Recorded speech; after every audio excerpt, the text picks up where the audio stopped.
সে তো আমলই করে না, নামাজই পড়ে না, এ সুন্দর করবে কি?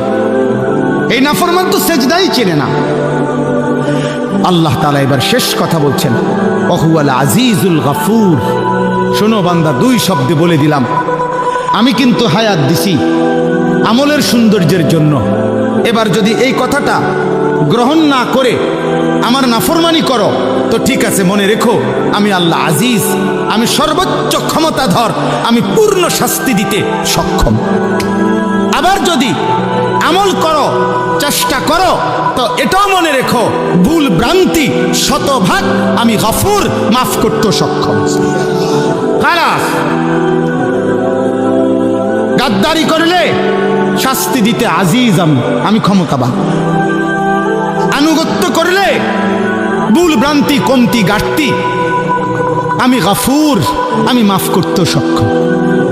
এবার তুমি সিদ্ধান্ত নাও, তুমি আমার আজিজ নামের সিফাত দেখবা নাকি গফুর নামের সিফাত দেখবা, তুমি ফয়সালা করো। এই জন্য দোস্ত, আল্লাহ রহমানও আল্লাহ কাহ্হারও। যেই মালিক বলছে আমি প্রচন্ড দয়াশীল, সেই মালিক বলছে আমি